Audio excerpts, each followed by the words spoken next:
사실 이 골로새서를 하게 된 이유를 지난주에 말씀드렸죠.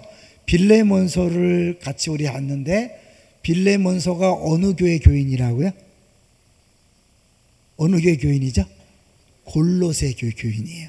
그래서 사실은 이 골로새서는 빌레몬서와 에베소서를 함께 봐야 돼요. 그러니까 신학적인 면은 에베소서와 같이 보는 것이고 바울의 인격적인 면을 볼 때는 빌레몬서와 함께 보는 거죠. 사실 이제 보통 정리할 때 에베소서는 교회론이라 그래요. 교회론. 그래서 에베소서에 교회에 대한 세 가지 정의가 나온다는 거 말씀드렸죠. 혹시 기억하시나요? 첫 번째, 그리스도의 몸이다. 두 번째는 하나님의 가족이다. 세 번째는 하나님의 성전이다. 이게 교회의 정의예요. 에베소서에서 나오는 교회의 정의인데 골로새서는 기독론이라고 그래요. 예수님이 어떤 분인가. 그러니까 결국 교회가 그리스도의 몸이니까 머리이신 그리스도를 아는 것이 골로새서고 머리이신 그리스도의 몸인 교회를 알기 위해서는 에베소서를 봐야 되겠죠. 그러니까 이 세 가지를 같이 놓고 봐야 되는데 아직 골로새서 이제 실제적인 기독론 예수님이 누구이신가는 15절부터 나오고요. 이제 오늘까지는 서론 부분에 해당되는데 오늘 제목을 네 가지 기도 제목이라고 잡아봤어요. 네 가지 기도 제목. 그래서 오늘 본문은 바울이 이 골로새 교회를 위해 기도한 내용들인데 그건 결국 뭐예요?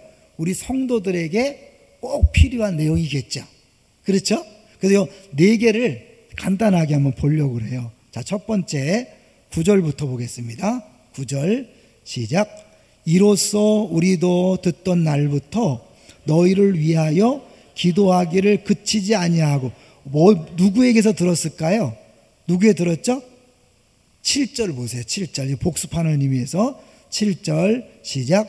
이와 같이 우리와 함께 종된 사랑하는 에바브라에게 너희가 배웠나니 그는 너희를 위한 그리스도의 신실한 일꾼이여 8절 성령 안에서 너의 사랑을 우리에게 알린 자니라.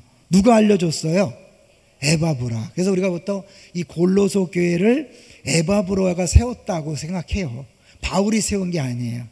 바울이 세운 교회가 아니고 에바브라가 세웠다고 생각하고 이제 에바브라를 통해서 그 골로새 교회에서 들었는데 나중에 보겠지만 이 거짓 진리를 거짓 교훈을 가르치는 사람들이 있다는 소리를 듣고 바울이 진짜 예수가 누구인가를 가르쳐주는 내용이 골로새서예요. 근데 일단 그 본격적인 본론으로 들어가기 전에 이 바울은 이 골로새 교회를 위해서 기도하는 내용이 오늘 본문인 거죠. 자, 이제 구하노니 너희로 하여금 9절 모든 신령한 지혜와 총명에 하나님의 뜻을 아는 것으로 채우게 하시고, 한마디로 지식에 대한 거죠. 한마디로 하나님을 아는 것, 하나님을 아는 지식. 첫째는 지식에 대한 겁니다. 원래 칼빈의 기독교 강요를 보면 하나님을 아는 것, 그리고 인간을 아는 것, 이것이 이제 신앙생활의 핵심이라고 얘기해요. 하나님이 어떤 분인가를 알아가고 사람이 어떤 존재인가를 알아가는 것이 신앙생활이라는 거죠. 우리가 복음을 얘기할 때 얘기 많이 하죠. 그리고 이제 이런 표도 기억나시나요? 이런 표 기억나세요? 십자가가 점점 더 커지는 이 그림을 기억나시죠? 요거는 뭐예요? 하나님이 어떤 분인가를 점점 더 알아가는 거죠. 내가 생각했던 하나님보다 더 크신 하나님, 더 사랑이 많으신 하나님, 더 긍휼이 많으신 하나님을 점점 더 알아가는 거죠. 반대적으로 뭐예요? 내가 얼마나 심각한 죄인인가를 알아가는 거예요. 이 간격이 벌어지면 벌어질수록 뭐예요? 십자가의 은혜는 더 커지는 거죠.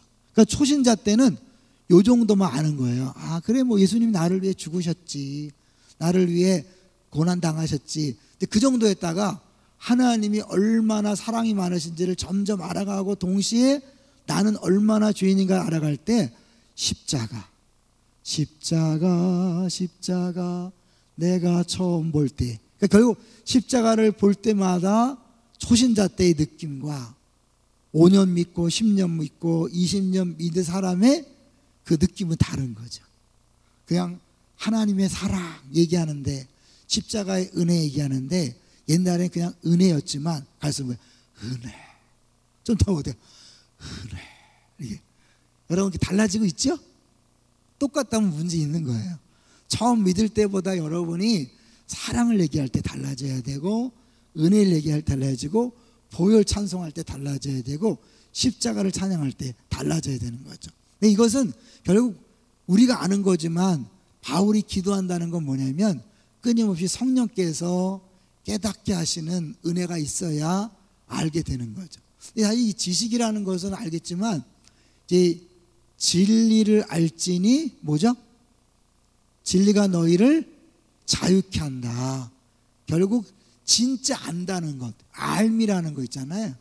원래 이 로고스, 신약 요한복음의 로고스라는 자체가 말씀인데, 이거는 결국 하늘의 진리, 하늘의 말씀을 알므로써 구원을 받는 걸 얘기하는 거거든요. 그러니까 결국 그 하늘의 그 지식, 참 진리가 이 땅에 사람 몸을 입고 이 땅에 온 거죠. 예수님이 이 땅 온으로 말미암아 그 진리를 알고 깨달을 때 우리에게 이제 구원이 임하는 것인데, 그건 한 번에 아는 게 아니라 계속해서 진짜를 알아가게 되는 거죠. 이제 이해를 돕기 위해서요, 진짜 우리가 안다는 건 뭐냐면 자연스럽게 아는 것은요 행동으로 이어지게 돼 있어요. 왜냐하면 이게 진짜 좋은 걸 안다면 하야 안 해요? 하죠. 저는 이제 처음에 교회에서 차를 사줄 때 이게 삐빅 그런 거 있죠? 이거 했어요. 근데 어느 날 그야말로 배터리가 떨어져 갖고 이게 고통을 당했어요. 근데 그 다음에 봤더니 이거를 이렇게 일일이 누르면 더 배터리가 빨리 달더라고요. 이 키를 주머니에 넣고 손으로 열고 닫고가 되는 거예요. 저는 그걸 몰랐었어요. 근데 그걸 알고 다음부터는 이거 안 해요. 배터리 아끼려고 그러죠. 사실 내가 아는 것만큼 달라지는 거예요. 여러분이 스마트폰을 사고 쓰지만 그 좋은 기능을 알게 되면 어떻게 돼요? 씁니까 안 씁니까? 당연히 쓰죠. 그 기능이 진짜 좋은 걸 알면 행동으로 나타나게 되어 있는 거예요. 그러니까 사실 우리가 신앙생활을 진짜 하나님을 안다, 행동이 달라질 수밖에 없는 거죠. 그러니까 내가 변화가 없다, 아직 하나님을 모르는, 복음을 잘 모르는 거예요. 알면 사람이 달라질 수밖에 없어요. 근데 그것도요 우리 마음대로 안 되기 때문에 오늘 바울은 기도하는 거죠. 자, 보세요. 자, 이제 두 번째 기도 제목을 같이 보겠습니다. 10절을 볼까요? 10절 시작.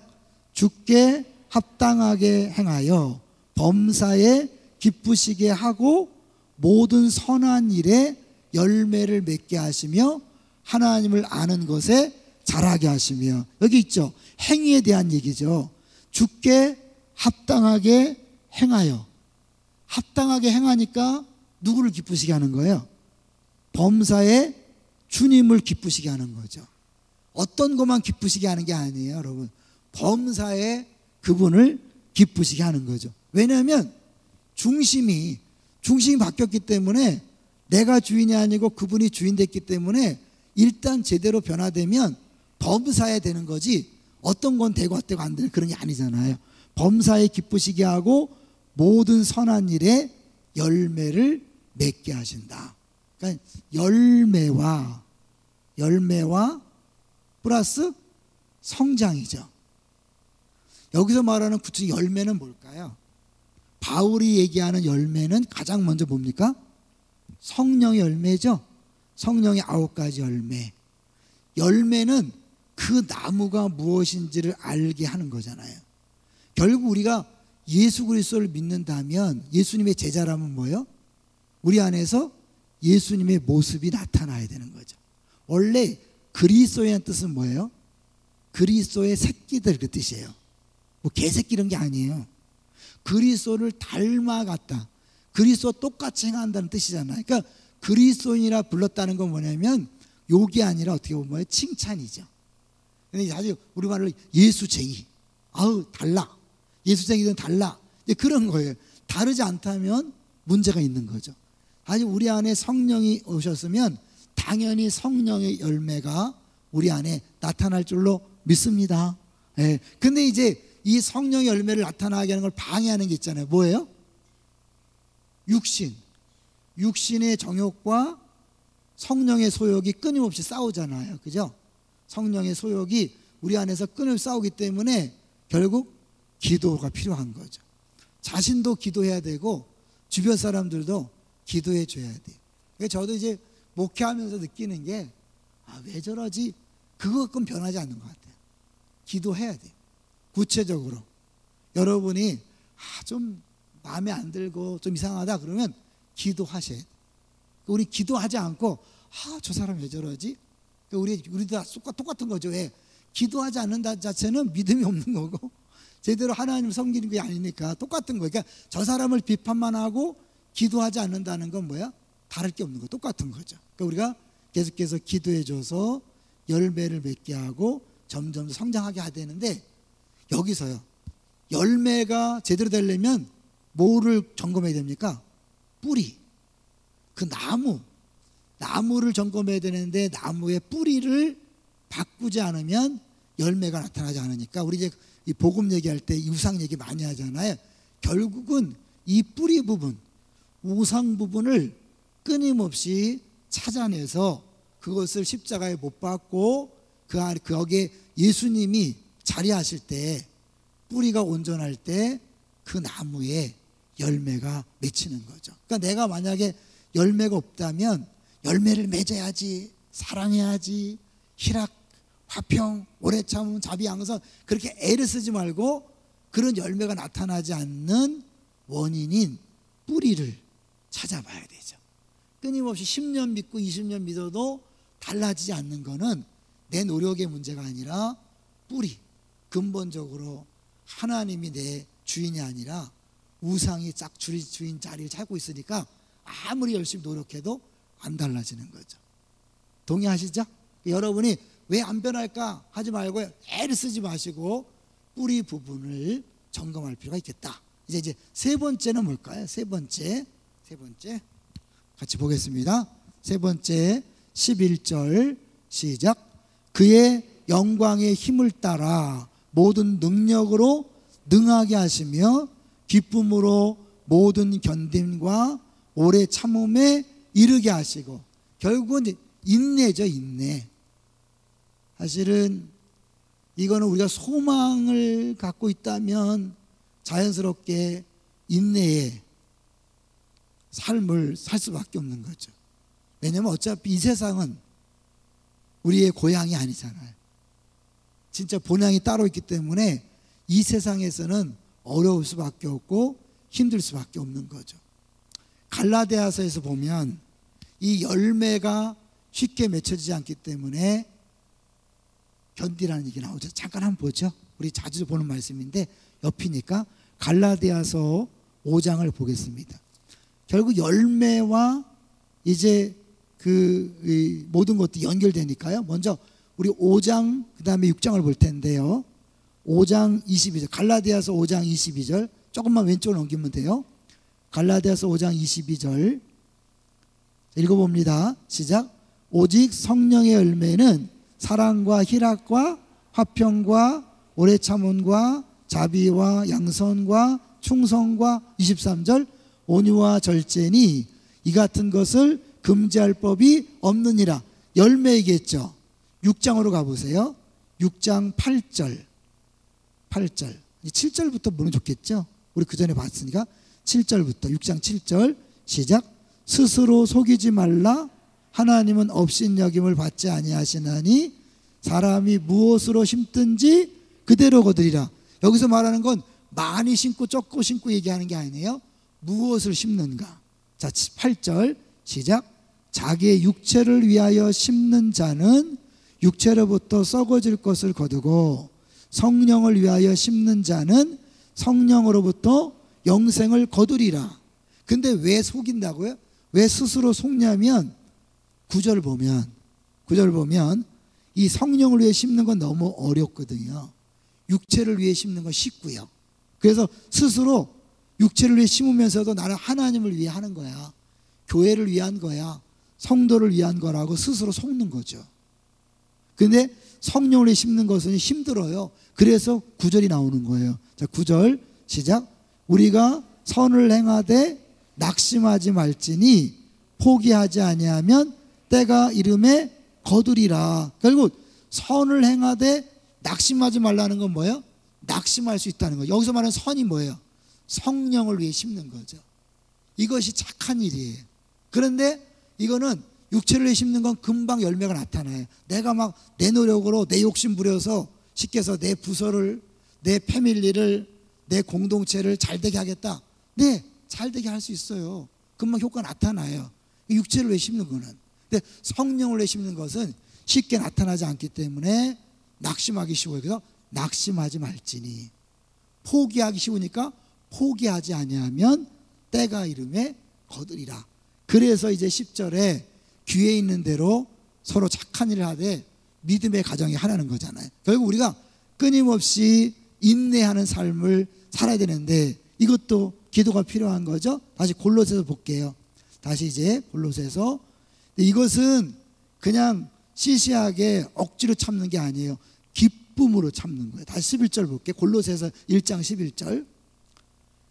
그러니까 저는 지난주도 얘기했지만 이거 지나가리라, 이거 사실은요 별로 성경적이지 않아요. 죄송하지만 우리는 매 순간순간마다 기쁨으로 견딤으로 그것을 보고 누군가가 소망에 관한 이유를 묻는 거예요. 어떻게 그렇게 참을 수 있습니까?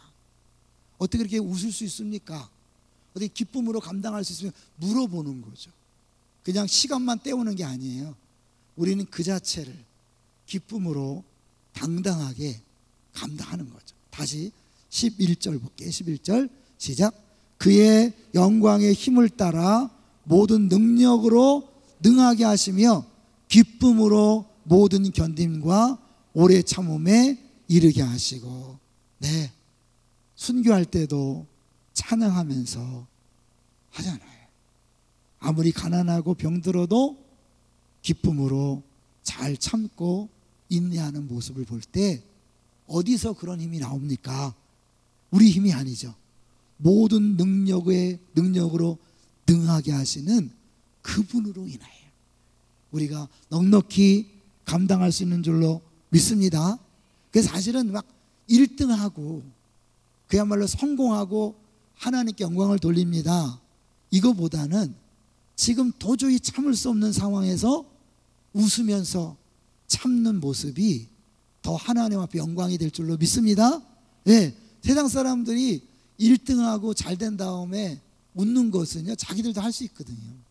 그런데 실패하고 좌절하고 절망할 수밖에 없는 상황에서 웃으면서 찬송하면서 묵묵히 걸어갈 때 사람들이 묻는 거죠. 어디서 그런 힘이 나옵니까? 네, 내 힘이 아니라 그분이 주셨습니다. 그렇게 고백하는 거죠. 자, 이제 마지막 네 번째예요. 12절 볼까요? 12절 시작. 우리로 하여금 빛 가운데서 성도의 기업의 부분을 얻기에 합당하게 하신 아버지께 감사하게 하시기를 원하노라. 네 번째 뭡니까? 감사죠. 감사. 감사의 내용이 뭐예요? 감사의 내용 거기 천천히 볼게요. 감사의 내용, 뭐하게 하신 아버지께? 합당하게 하신 아버지께. 뭘 합당하게? 얻기에. 뭘 얻기에요? 성도의 기업의 부분을 얻기에. 이 기업을 얻을 수 있는 합당한 자로, 결국 상속자로 삼았다는 거잖아요. 하나님 나라의 상속자가 될 수 있도록 합당한 자격을 주신 것을 감사하는 거죠. 이 합당이라는 부분들을 생각할 때요, 사실은 이 우리가 기업을 얻게 됐다는 건 뭐냐면 예수 그리스도와 동등한 자리에 가게 됐다는 거거든요. 세례 요한 기억하세요? 세례 요한이 예수님께서 얘기할 때 여자가 낳은 자 중에 가장 큰 자라 그랬어요. 여자가 낳은 자 중에 가장 큰 자인 세례 요한이 예수님에 대해서 뭐라고 얘기한지 아세요? 기억나시나요? 한번 성경 잠깐 볼까요? 마가복음 잠깐 가보실래요? 마가복음에 보면 세례 요한이 예수님에 대해서 뭐라고 하시는가 보실 거예요. 마가복음 1장 7절 8절 읽어볼 거예요. 마가복음 1장 7절 8절 찾으셨습니까? 1장 7절 8절 시작. 그가 전파하여 이르되 나보다 능력 많으신 이가 내 뒤에 오시나니 나는 굽혀 그의 신발끈을 풀기도 감당하지 못하겠노라. 여기 이제 뭐예요? 이 여자보다 큰 자라는 세례 요한이 예수님에 대해서 뭐라고 하냐면 나는 굽혀 그의 신발끈을 풀기도 감당하지 못하겠다. 신발끈은 그 당시에 누가 풀어줬을까요? 노예들, 신분이 낮은 노예들이 신발끈을 풀어주는데 심지어 같은 유대인에게는 이거 시키면 안 돼요. 우리 발 닦아주는 것도 했잖아요. 이 발 닦는 거, 신발끈을 푸는 거, 이건 노예들이 하는, 종들이 하는데 유대인들이 돈이 없어서 팔려가서 종이 됐다면 유대인이 시키면 안 되는 거예요. 그러니까 이건 아주 천한 사람이 하는 일이에요. 아주 천한 사람. 그런데 세례 요한조차도 예수님에게 대하여 그만큼 자기가 낫다고 얘기하는 거예요. 비교 안 될 만큼 낫다고 얘기하는데 우리는 어떻게 했다고요? 예수님과 함께 하나님 나라를 상속받는 그 상속자의 합당한 자격을 얻었다는 거예요. 이런 비교를 모르면 너무 쉽게 지나가지만 이런 걸 비교했을 때 이게 얼마나 큰 것인가를 우리가 알 수 있는 거죠. 그러니까 우리가 아주 예수 믿고 구원받았다는 게 그냥 단순히 뭐 구원받아 천국 그런 게 아니라 이걸 볼 때 여자 중에 가장 큰 자라고 한 세례 요한이 예수님과 같이 섰을 때는 그 가장 낮은 종들이 풀어주는 신발끈 푸는 일도 못할 정도로 더 낫다는 거예요. 그러니까 그만큼 우리는 도저히 예수님 앞에 설 수 없고 예수님과 같이 어깨를 나란히 할 수 없는 존재들이에요. 믿습니까? 그런데 예수님 때문에 우리가 그분과 함께 하나님 나라를 상속받는 같이 멍에를 메고 가는 그런 사람이 된 거예요. 동급이 된 거죠. 그래서 우리를 형제라고 그랬어요. 예수 나의 형님. 예수 나의 형님이 되는 거예요. 큰 형님이잖아요. 하나님 아버지고. 믿습니까? 다시 이제 골로새로 가볼게요. 자, 그래서 사실은 이게 12절의 감사지만 결국 이 감사 내용은 13, 14절까지 연결되는 거예요. 원래 본문 원문상으로도 이게 끊어진 게 우리 한글은 원하느라 끊어졌잖아요. 원문상 안 끊어졌어요. 그냥 쉼표로 해서 연결되어 있어요. 자, 감사하게 된다. 우리를 기업 부부 얻게 합당하게 하시기 위해서 하신지 뭐냐면 13절 시작. 그가 우리를 흑암의 권세에서 건져내사 그의 사랑의 아들의 나라로 옮기셨으니. 옮기실 겁니까? 옮기셨습니까? 옮기셨어요. 그러니까 여러분 우리가 그냥 미래의 상속자가 될 것이다. 안 될 수도 있지만 그게 아니에요. 이미 우리는 상속자예요. 할렐루야. 예, 그래 옮기신 거예요. 어떻게 옮기셨냐? 14절이죠. 시작. 그 아들 안에서 우리가 속량 곧 죄 사함을 얻었도다. 속량 아시죠? 속량. 쉬운 얘기로 어린 양의 개념 있잖아요. 어린 양이 대신 피 흘리고 죽음으로 우리의 죄값을 지불하는 거죠. 결국 예수님이 내가 받아야 될 저주를 다 담당하시고 내가 있어야 할 자리에 예수님께서 그 자리에 올라가셔서 십자가에 올라가셔서 대신 죽으심으로. 그분은 누군데요? 세례 요한이 말할 때 신발끈조차도 풀 수 없는 그 어마어마하게 높으신 분이, 어마어마하게 귀하신 분이 내가 마땅히 죽어야 될 그 저주의 자리에 올라가셔서 단순히 내 죄의 문제만 해결한 것이 아니라 100% 하나님이 원하시는 100%의 순종을 다 하심으로 말미암아 이분이 100% 순종한 대가로 받아 누려야 될 어마어마한 복을 다 뭐예요? 내가 누릴 수 있게 된 거죠. 단순히 내 죄값만 없앤 게 아니에요. 죄값 없앤 게 아니라 그분이 하나님 말씀에 100% 순종함으로, 그렇잖아요. 성경은 순종하면 뭐죠? 순종장이 되어버렸네요. 순종하면 축복, 반대로 불순종하면 뭐죠? 저주예요. 그러니까 결국 아담과 하와가 선악과를 따먹지 말라는 그 말씀에 불순종함으로 말미암아 저주가 시작된 거잖아요. 결국 우리들의 모든 불순종으로 인하 우리는 저주받아 마땅한데 예수님이 대신 우리의 저주의 자리에 가셔서 우리 불순종을 다 해결해 주신 거예요. 이것만도 엄청난 거예요. 그죠? 이것만도 엄청난 거예요. 저주에서 벗어나 엄청난 거예요. 여기서 끝이 아니에요. 100% 순종하심으로 말미암아 그분에게 주어질 축복을 뭐예요? 우리에게 다 주셔서 기업을 얻을 만한 합당한 자가 되게 하신 거죠. 할렐루야. 그러니까 이 사실을 사실 점점 더 알아갈 때 이 감사는 점점 더 풍성해지고, 풍성해지면 이제 어떤 고난도 아픔도 거꾸로 뭐예요? 인내할 수 있는 거죠. 인내한다는 건 결국 뭐예요? 결국 인내는 성령의 마지막 열매이죠. 마지막 열매 아니죠. 오래 참고 중간이잖아요. 결국 이 열매는 저를 맺는 거죠. 그리고 열 맺는 사람은 알고 봤더니 점점 더 이 부분들을 더 알면서 자유케 되는 거예요. 왜? 해보니까. 알아서도 행동하지만요, 해보니까 이거구나. 애를 키워봤더니 엄마의 마음을 아는 것처럼 내가 순종하고 십자가를 져보고 그리고 그 아픔을 겪어보니까 아, 예수님의 십자가 사랑, 아들을 보내신 사랑이 어떤가를 더 알아가는 거예요. 1, 2, 3, 4세지만 거꾸로 4, 3, 2, 1도 되는 거예요. 있는 자는 받아서 더 받아 누리는 거예요. 그래서 알면 알수록 어떻게 해요? 더 자유하고, 알기 때문에 행동하고, 행동하기 때문에 어떻게 해요? 더 깨달으니까 더 알게 되는 거예요.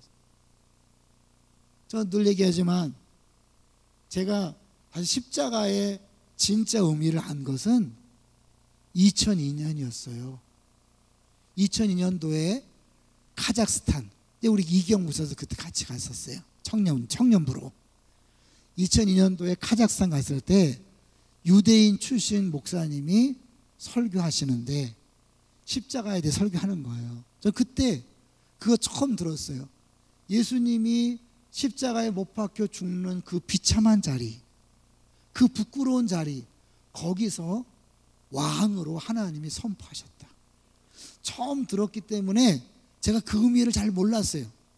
나중에 갔다 와서 다른 사람이 정리해놓은 내용을 보다 아, 그거구나 더 알게 되겠어요. 그러면서 이 십자가의 비밀을 알게 되니까요, 신앙생활이 차원이 달라지는 거 있죠. 그 전까지는 어떻게 하냐면 다 내가 멋있게 일을 잘해서 하나님께 영광이라 생각했어요. 아니에요. 일을 잘하는 게 아니에요, 여러분. 일을 안 하는 거예요. 나를 십자가에 못 박고 내가 아무것도 안 할 때, 그럴 때 하나님의 영광이 드러나는 거예요. 하나님은, 예수님이 우리를 구원하러 오셨지만 그분이 하신 일은 뭐예요? 전 인류를 일일이 다 고치고 막 한 게 아니에요. 그냥 죽는 거예요. 3년 반 동안은 그분이 하나님 아들로서 죽는다는 걸 보여주기 위한 준비 과정이지, 그 3년 반의 행적이 사람들을 구원한 게 아니에요. 이해되시죠? 그 3년 반은 그분이 어떤 분인가를 보여주는 과정이지, 그 3년 반에 병을 고치고 귀신을 쫓아낸 게 우리를 구원한 게 아니라니까요. 결국 그런 분이 어떤 분인가 알고 내가 하나님의 아들인데, 하나님인데 이렇게 죽는다, 그걸 보여준 거예요. 실제는 뭐 예수님은 죽는 거예요. 아무것도 아니에요. 우리가 볼 때 그게 뭐야? 구원자가 구원을 해주지 자기가 죽으면 어떡해? 네가 구원자라면 너부터 구원해봐라. 여러분, 이거 굉장한 거예요. 이 비밀을 아셔야 돼요. 이제 그러면 봉사할 때 막 내 뜻, 내 고집, 막 내가 잘해보려고 하지 않아요. 내 뜻을 고집할 필요가 없는 거예요. 내 뜻을 해봤자 그건 내 일이죠. 하나님 일이 아니에요. 하나님 일은 나는 죽으면 하나님이 구원하시는 거예요. 예수님이 구원한 게 아니에요. 누가 구원했죠? 하나님이 구원하신 거예요. 예수님이 죽는 거예요. 근데 이게 예수님에게도 영광의 자리라 그래요. 왜 그런가요? 좀 어렵지만 잘 들으세요. 사실 이 자리에 이게 예수님이 죽음이 영광이라 그랬어요. 하나님께는 왜 영광일까요? 하나님의 본질인 사랑이 가장 확실하게 드러났으니까. 왜? 아들을 죽인 그 사랑이 드러났기 때문에 하나님께 영광이에요. 근데 예수님에게 자기도 영광을 받는 자리라 그랬어요. 왜 그럴까요? 이렇게 비참하게 잡는 자리가 무슨 영광이에요? 근데 하나님을 계시하는 거잖아요. 하나님의 사랑을 계시한다는 건 뭐예요? 하나님이 어떤 분인가를 보여주는 거예요. 근데 하나님이 어떤 분인가를 보여주려면 하나님과 똑같아야 돼요. 좀 차이가 나면 말이 막 그렇다. 이게 계시하려면 뭐예요? 똑같이 하나님이어야만 가능한 거예요. 만약에 1%라도 부족하면 하나님을 온전히 보일 수 없어요. 하나님을 보여주는 하나님 계시의 자리이기 때문에, 영광을 드리는 자이기 때문에 예수님이 죽음으로 하나님이 어떤 분인가를 보여주는 동시에 자기가 뭐예요? 하나님이심이 보여지기 때문에 영광의 자리가 되는 거예요. 우리는 십자가는 영광이 아닌 줄 알아요. 부활만이 영광인 줄 알아요. 아니에요. 이 십자가에 비참하게 죽는 그 자리가 하나님이 어떤 분인가를 보여주는 자리이기 때문에 예수님에게도 가장 영광의 자리인 거예요. 기독교는 십자가가 영광인 거예요. 여러분이 죽는 게 영광인 거예요. 포기하고 양보하는 게 하나님께 영광을 돌려드리는 거예요. 근데 우리 어떻게 내가 잘해버려라, 열심히 해서 멋있게 보면 영광. 아니야, 그 영광 아니에요. 내 모습이에요. 내 이름이에요. 내 영광이에요. 하나님의 영광은 내가 죽을 때, 십자가를 질 때, 그럴 때 하나님께서 영광 받으시고. 왜? 사랑을 보여줬으니까. 그리고 그 하나님을 하나님으로 보여주는 100% 계시자. 그래서 그분이 하나님일 수밖에. 예수님이 계속해서 내가 하나님의 아들이라고 얘기한 건 뭐냐면, 내가 하나님의 아들이기 때문에 하나님을 100% 보여주는 계시다라는 거예요. 결국 이 사실을 제가 이때 깨달을 때부터 계속 십자가를 얘기한 거예요. 그리고 이제 생수의 강에서 결정적으로 2003년 1월 달에 주님이 사랑을 부어줬죠. 그리고 제가 이빨이 변한 거예요. 이겠죠? 제일 먼저 바뀌게 뭐라고요? 아내한테 이겨먹지 않았다는 거예요. 그전에는 이게 떨어지죠? 그전에는 내가 아내한테 안 졌다니까요. 왜 안 졌을까요?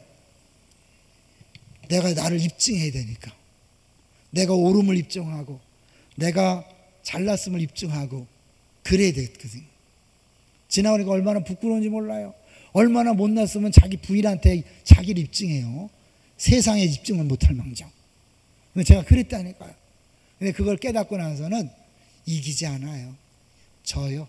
물론 뭐 100% 맨날 지냐, 육신이 있으니까 또 막 살다가 또 이게 아니지. 또 우리 아내가 이제 또 내가 또 성질 내고 이제 또 막 맞대가리를 부리면 또 이제 분위기가 싸해지는 거예요.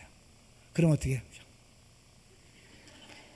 또 미안하다고 싹싹 빌고 다시 화해 천국을 시켜가고.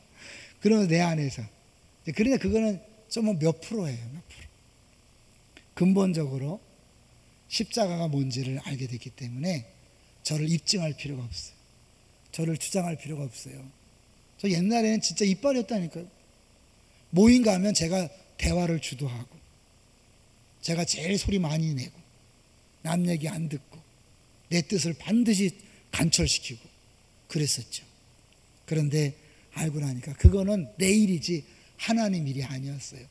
내가 죽고 내가 양보하고 내가 포기할 때 진짜 하나님 일하시는 거예요. 믿습니까? 십자가는 그거예요. 내가 죽을 때 하나님이 일하시는 거예요. 내가 살면 내 일이에요. 그건 육체의 일이에요. 성령의 일이 아니에요. 내가 죽을 때, 나를 포기할 때, 양보할 때 하나님이 일하시는 거예요. 이게 십자가의 비밀, 십자가의 능력입니다. 할렐루야. 조영기 목사님 얘기하는 거 기억나시나요? 용기야. 네가 네 손으로 메추라기 잡으면 몇 마리 잡을 수 있냐? 사람이 잡으면 몇 마리 잡아요? 기껏해 날아다니는 거 한 마리 두 마리 잡으면 잘하죠. 그런데 하나님 묻더래요. 내가 잡으면 몇 마리냐? 하나님이 동풍을 불어서 그 200만 되는 이스라엘 백성들을 먹이고 남았어요. 내가 일하면 한 마리 두 마리예요. 하나님이 일하면 200만이 한 달 동안 먹고도 남는 거예요. 어떤 거 하고 싶어요, 여러분? 힘들게 애써서 한 마리 잡고 말래요? 아니면 내가 죽어서 하나님이 200만을 먹이는 걸 보실래요?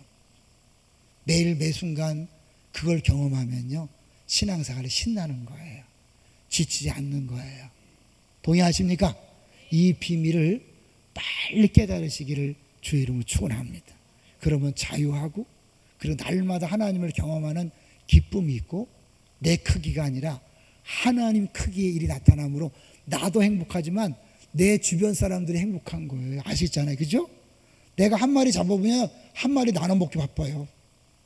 200만이 한 달 동안 먹을 수 있는 어마어마한 그런 역사를 날마다 사역 현장에서, 삶의 현장에서 경험하시기를 주의 이름으로 축원합니다.